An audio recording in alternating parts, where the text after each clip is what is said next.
We're ready to go. Okay, I'd like to call to order the regularly scheduled February 21st Board of Sylvania Township Trustee meeting at 7 p.m. Roll, Mr. Haddad. Here. Mr. Mahoney. Here. Mr. Genowine. Here. Simcoe here. And for pledge allegiance. I pledge allegiance to the flag of the United States of America and to the republic for which it stands, one nation, under God, indivisible, with liberty and justice for all.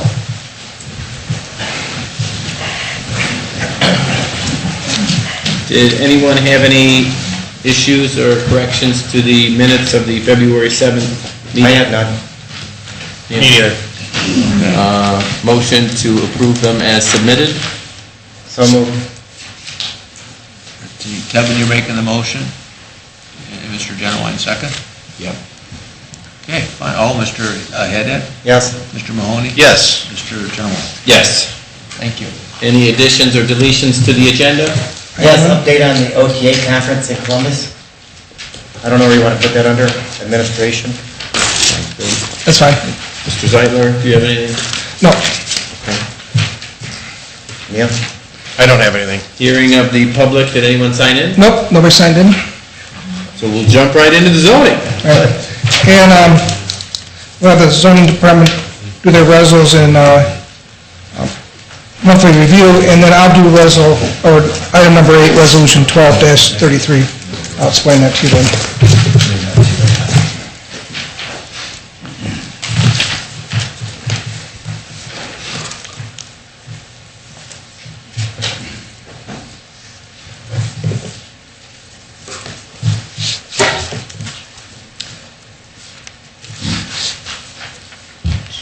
Okay.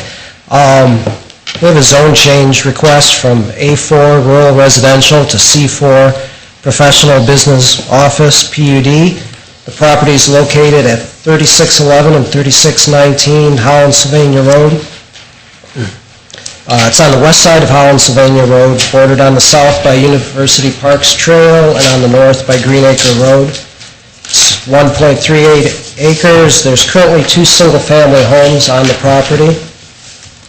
To the north is R4, single-family residential. To the south is C2, commercial and the bike trail. To the east is M1, industrial, and to the west is A4, single-family residential. So at this time, I'd like to open up the public hearing for this, correct? Okay.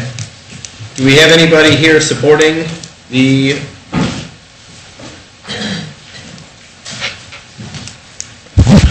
Good evening. My name is George Ordetz. I'm the consulting engineer for Mr. Martin, who is proposing this zoning change. If you remember correctly, our first application that we had made before the township was for straight C4 zoning. This board had recommended that it be put under the PUD classification, primarily because of the fact that it would provide the safeguards not only for a low-impact C4 development, but also the requirements that you have under that provision that would require showing what the building would look like, the landscaping, and how the site plan would be arranged. We provided all of that information to Sylvania Township to show exactly the type of building, residential in flavor, more of a brick structure. We reduced the size of the building from the original submission, which was a 2-story structure, to a 1-story structure, and reduced it from 12,000 square feet to 8,400 square feet, which in turn reduced the parking to 43 spaces, provided more green space around the perimeter of the property. All of these particular appointments that in effect were put on the plan, I think, enhanced the plan a great deal and definitely showed that it was a good transition between the intense traffic and the industrial development on the opposite side of the street to the residential, stable residential neighborhood that's behind it. I met with several of the neighbors in the area, or it was prior to the zoning commission's meeting. And Mr. Trumbull was in attendance, several of the people who are residents on Holland, Sylvania, north of this project, and all of them supported the zoning change. Mr. Trumbull's request was that, and it is provided on the landscaping plan, there will be a 6-foot-high fence between his property and our property. We suggested that it be a solid fence, not a fence with spacing that you could see through it, and he was in agreement with that. When I talked with Mr. Nagy here at the township, I had suggested that we terminate the fence at the front building line so that it wouldn't create an impression of going all the way out to the right-of-way line, which I think would have a negative impact as opposed to a positive impact. That's basically, we had a recommendation of approval by the Planning Commission, we had a recommendation of approval by the Zoning Commission, and we're asking for your support. Any questions? Thank you. Anyone here opposing this change? Anyone at all that wants to speak on this matter? Yes, sir.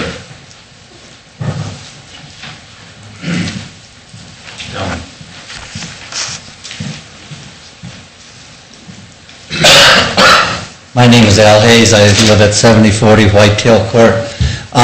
In regards to your fencing, what type of fence do you propose? I don't like a stockade fence because it deteriorates over a short period of time. The recommendation that I would make is that it would be a vinyl fence, not white, because that stands out too much, but something more either in a dark brown or a black color, because it blends in with landscape. Would it be similar to Taylor's fence? I'm not sure what Taylor's fence looks like. The reason I bring this up, it comes before our board, the Board of Zoning Appeals, a lot about fencing. And I'm not against the changes that you make, but we are starting to encroach on neighborhoods, and they're doing their due diligence to make the property homeowners, bleh, another Budweiser. No, just kidding. It's on record, Al, go ahead. I know, just kidding. So I think we need to enact certain regulations on this. And I'm just asking you if we could have your assurance that that fence would be of that type of structure so it would look a lot better.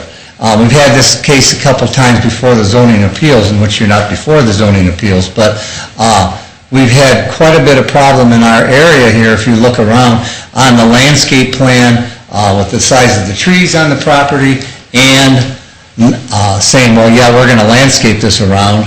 I'm still waiting for some of the trees to grow that they've planted like that. There'll never be a barrier as long as I'm alive, probably.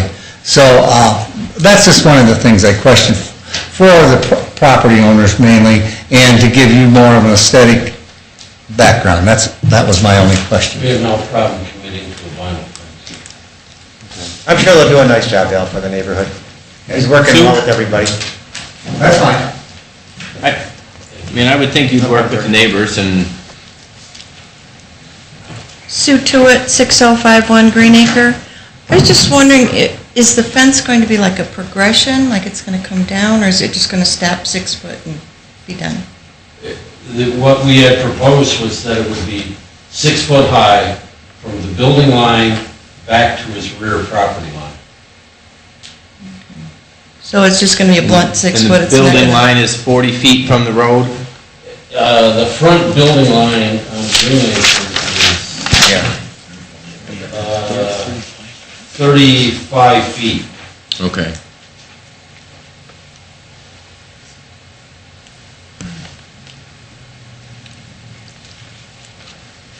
Is there a possibility that it could be a Oh, sure. progression? The vinyl fence, you could You can do anything with those. stagger it however you want. Yeah. I think it would look more appealing if it was, instead of just 6 foot and then blunt stop. Okay. Thanks, Sue. Anyone else? All right, I would like to close the public hearing at this time. I would like to offer Resolution 12-031 to approve the zoning change at 3611 and 3619 Holland Sylvania Road. Second. Call the roll, Mr. Haddad? Yes. Mr. Mahoney? Yes. Mr. Genowine? Yes. Thank you. Thank you.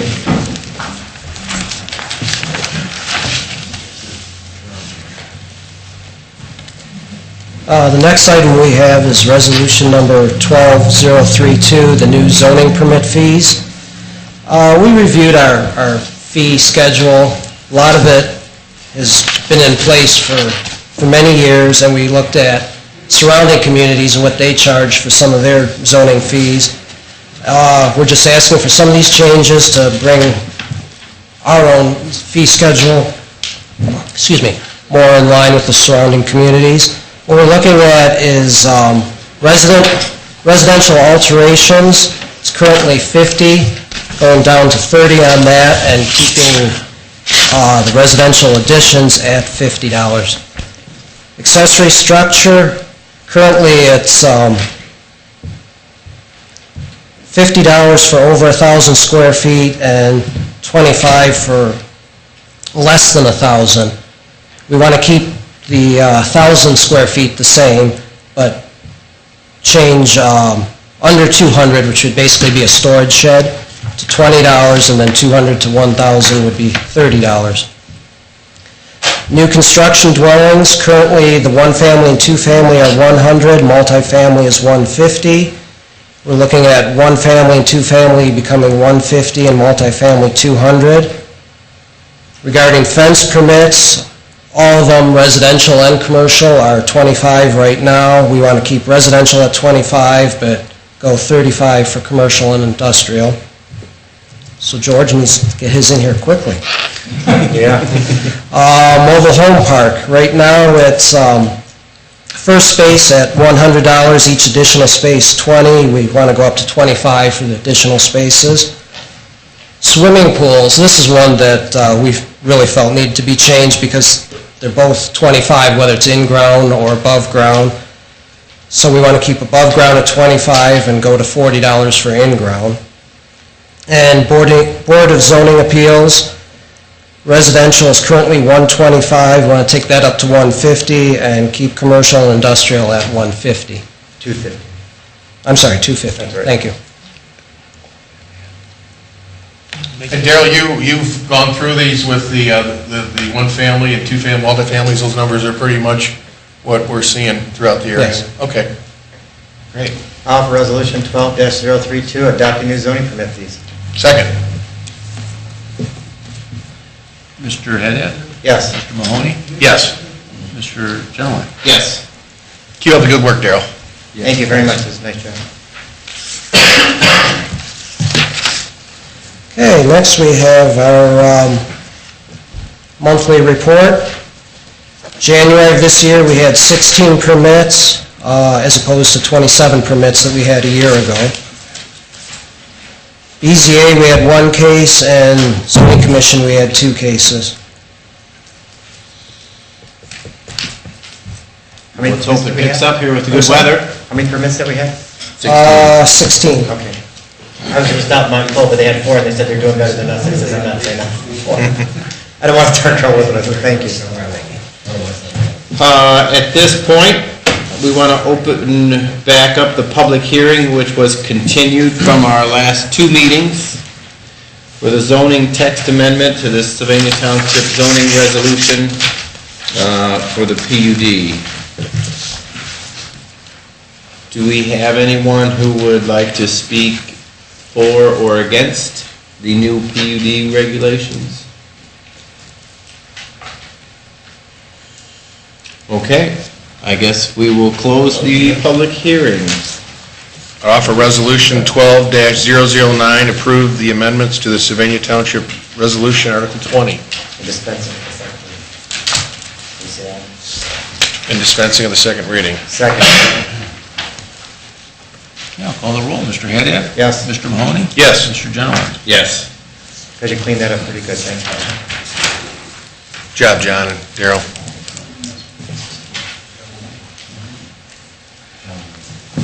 The next item is the resolution 12-033, appointment of a zoning inspectors. Ohio Revised Code 5916 provides for the appointment of a zoning inspector. As you recall, last time when we promoted Darrell, we made him the zoning manager, and just because you're the manager doesn't necessarily mean you're an inspector. So what we're doing now is we're adding to his duties and officially proclaiming him a zoning inspector.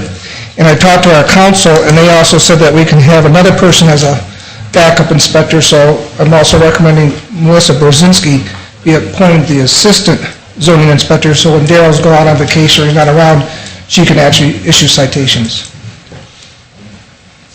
I'd like to offer Resolution 12-033, appointment of zoning inspectors, Daryl Grouse and Melissa Brzezinski, sorry. Second? Mr. Haddad? Yes. Mr. Mahoney? Yes. Mr. Genowine? Yes. Next item is the Public Works Department. Greg, do you have anything for the trustees? Just one question for you. Have we called all the other departments, because I'll bring that up later on, about getting that meeting together with the road departments?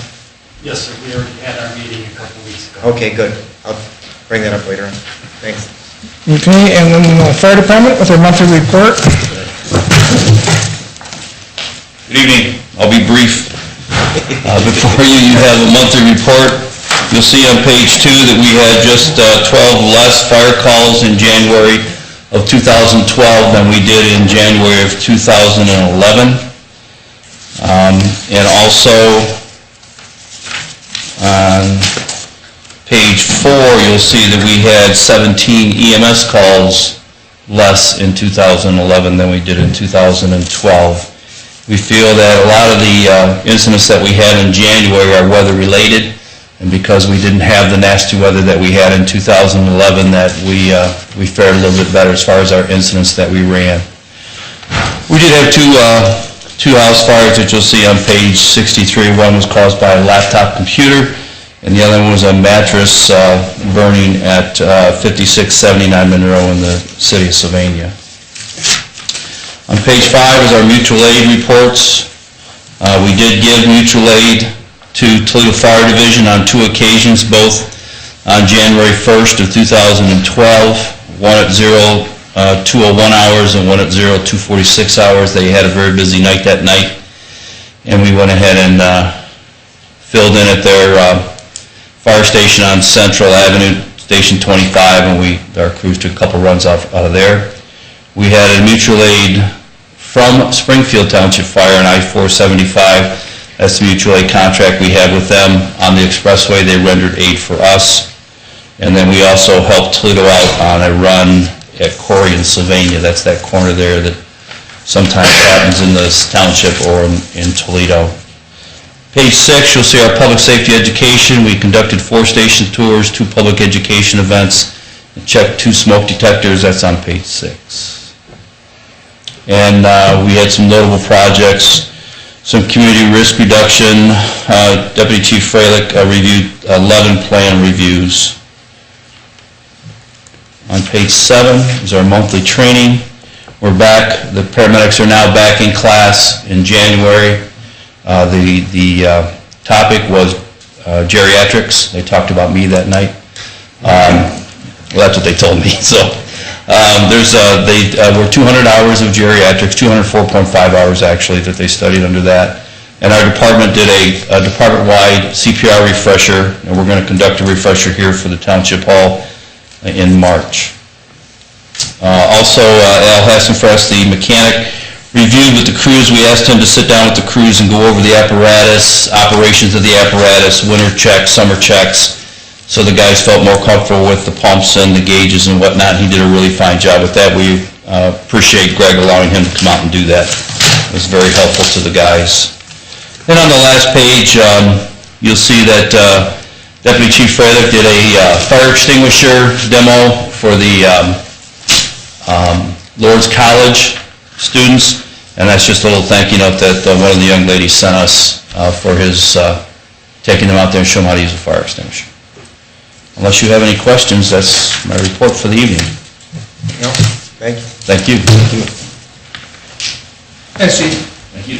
Next item is the police department with their monthly report. Good evening. Try and make this as brief as Chief Kowalski. On page 2, you'll see that the calls for service for the police, fire, and the 911 calls, they are down, as you will see on the next page, on page 3, they're down slightly. We also attribute it to the good weather that we're experiencing. Especially of note, you'll see that our injury accidents are down from a year ago in January, a considerable amount, again, due to nice dry road conditions and such. Our tickets are somewhat close. What we've been talking about for some time, the two things that are up considerably there, January was a tough month as far as burglaries and as far as robberies. We talked about some of the reasoning for that and such, but some of the others are just about even. Thefts are up quite a bit too. And again, we talked about some of the reasoning behind that. On the next page, you'll see the detectives' cases. I won't go over all the numbers there. They're pretty self-explanatory for your review at a later time. When we get into the highlights of the detective cases on page 6, you might want to read those in your leisure. There's some good cases in there. Of note, 275711, the sewer grates, I know that was of interest to you.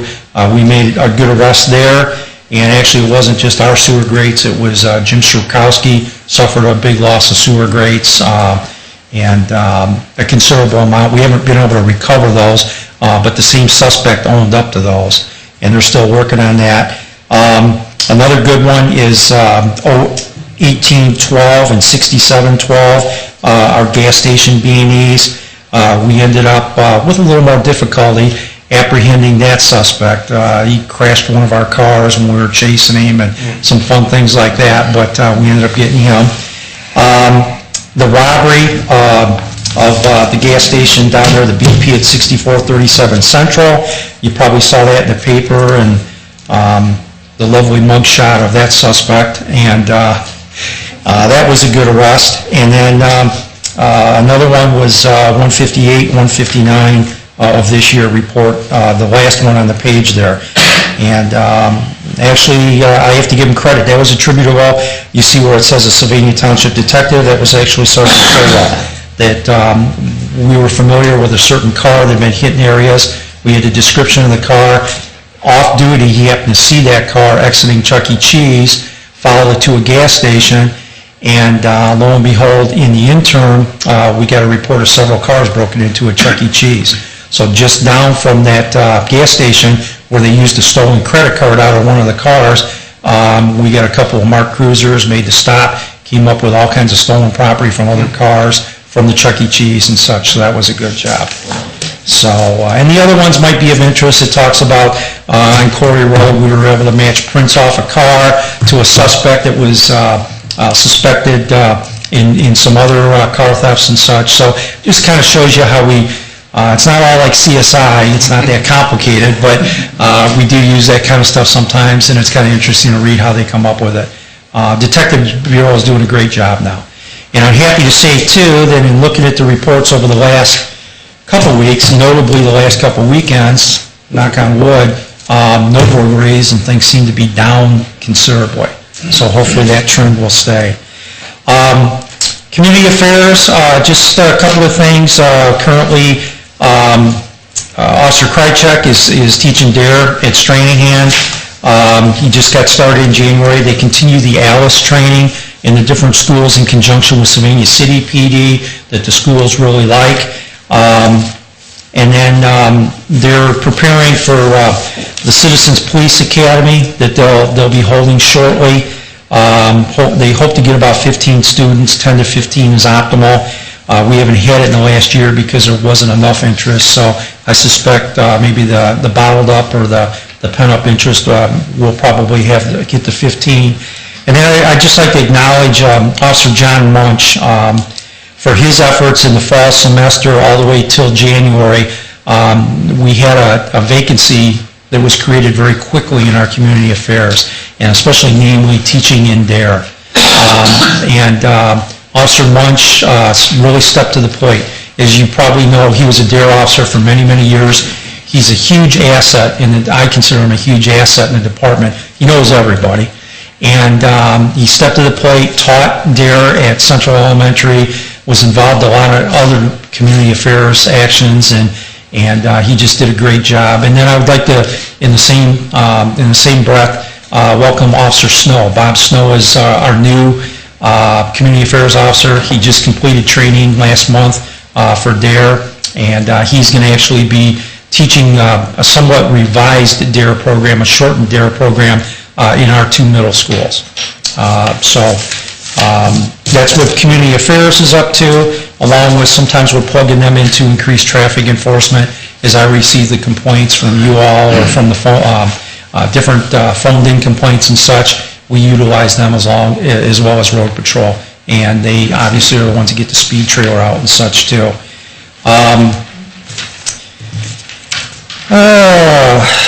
I guess finally, well, one thing I wanted you to note too, looking for the page number here, but the DEA page.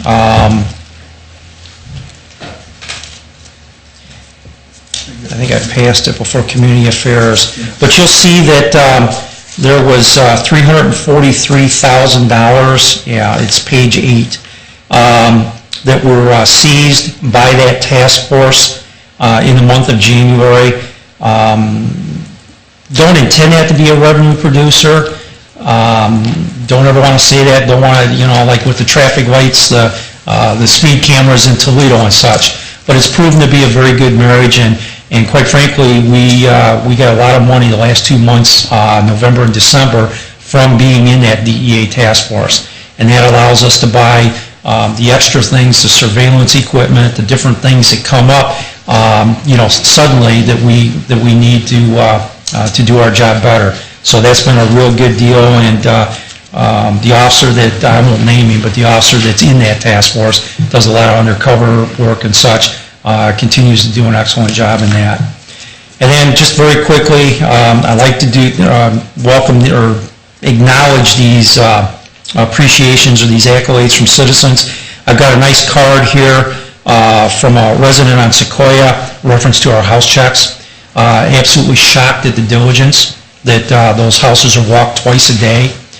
Couldn't believe that, and expressed a lot of appreciation for that. We take our house checks very seriously, something we've been doing it since before I came on 31 years ago, and people love it, and it's very much appreciated. Response times, as with the fire department, are a huge thing, and you hear the nightmares. Again, we'll talk about our big brother too much, to the east, but response times are very important to the people out here. That's why they move out here, or one reason they move out here. And got a real nice email about a week and a half ago. They had an alarm, and they had a medical issue, and they couldn't believe they said there were 2 units there within 1 minute, 2 police units, and they were very impressed with that. Finally, nice letter from the Terrorist Screening Center in Washington, D.C. Specifically, I'll just read a couple of sentences here. On behalf of the Terrorist Screening Center, I want to thank you and commend Officer Matthew Miller of your agency. On January 6, 2012, during the course of performing law enforcement duties and upon learning of a possible subject match to the terrorist watch list, Officer Miller followed the appropriate protocol by contacting TSC, that's Terrorist Screening Center. That contact allowed the TSC to determine that the encountered individual was in fact a positive match to a known and suspected terrorist. Additionally, Officer Miller provided information which may prove valuable to the Federal Bureau of Investigation, other local, state, and federal law enforcement agencies in the overall United States intelligence community. So, shows they're not just in New York City or places like that. We've got them out here too. And with that, if you have any questions? Okay, great, thank you. Rob, Jeff, good work. Thank you. Thank you, Chief. Next item is an administrator, and my first item is a review of an application for a liquor permit transfer. This is a transfer. The place you might know is the Mexican restaurant just west of Talmadge on Monroe Street there. And basically, it's a name change, and police and fire have both reviewed it, and neither one has objections to it.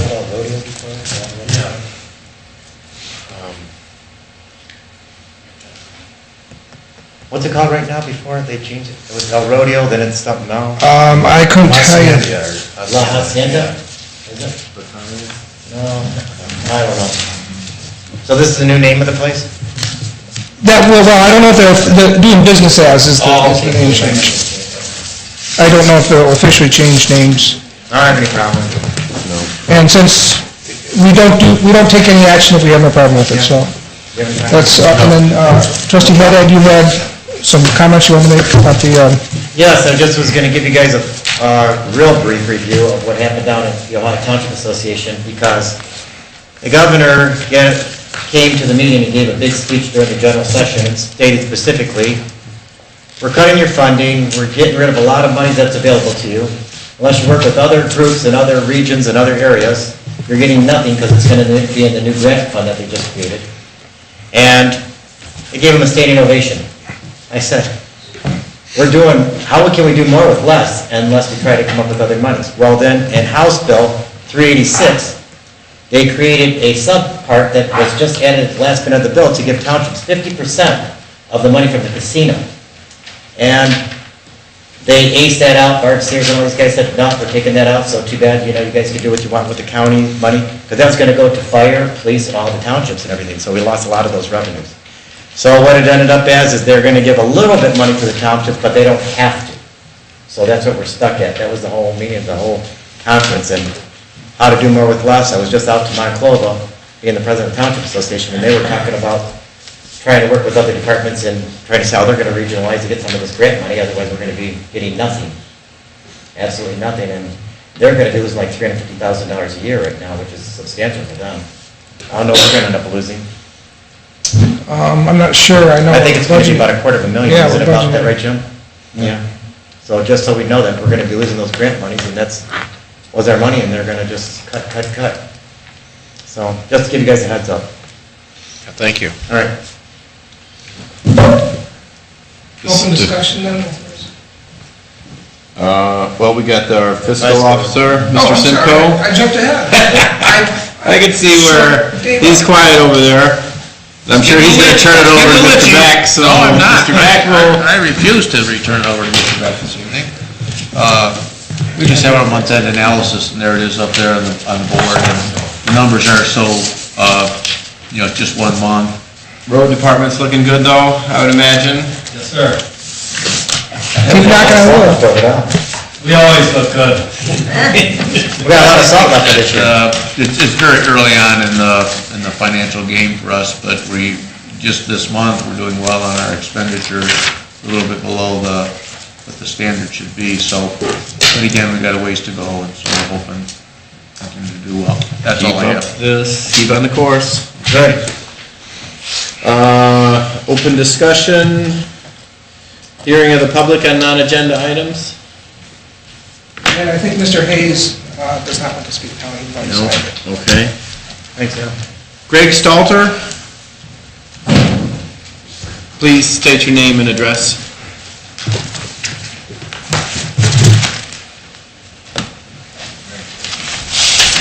Hello, my name is Greg Stalter. I live at 4920 Brent Haven. I wanted to inform the trustees about an incident that my wife and I experienced recently. And anyway, on January 12th at about 4:15 in the afternoon, my wife was driving her car southbound on Holland, Sylvania, when a person from the Burger King hit her in the side, just pulled out and hit her in the side.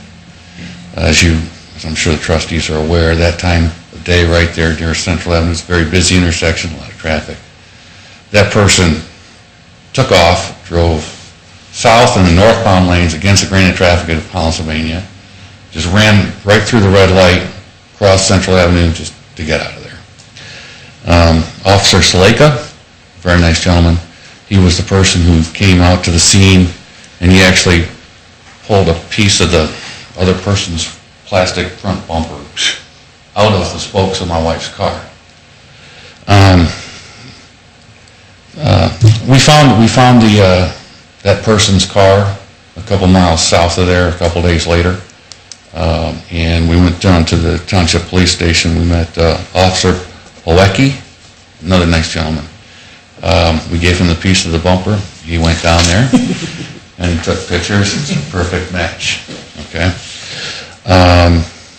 On the following Monday, the 16th, after several attempts by the police officers to knock on the door, people just simply refused to answer the door. Officer Saleka, he sent a letter to the owner of the car that said, hey, you're involved in a serious accident here. Sylvania Township Police are looking into it. You need to respond to us within 5 business days. Unfortunately, that person just decided not to respond, and even though the police officers went and knocked on the door several times, cars there, people just didn't answer the door. So Officer Saleka sent it to the prosecutor, who said, well, we don't know who was driving the car, so we can't prosecute anybody, which is truly a shame. The officers did everything that they could do. Here we have a person that obviously did something very dangerous, had disregard for this public safety there. We know where he lives, we know the car, we know everything, but because he chooses to not answer the door or not answer the mail, there's literally nothing that the police can do. And the prosecutor, I understood the prosecutor's point. My wife described the gentleman driving the car, but we don't know if that was him. So,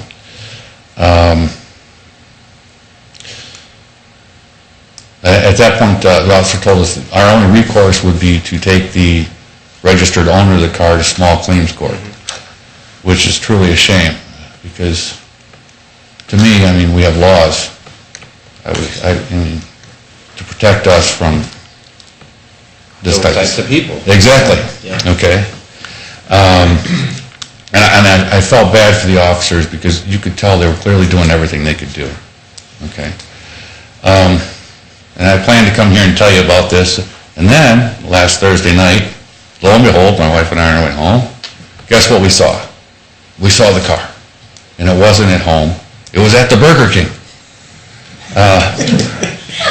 So, we went to the police station, and Officer Germani, another nice gentleman, we told him what was going on.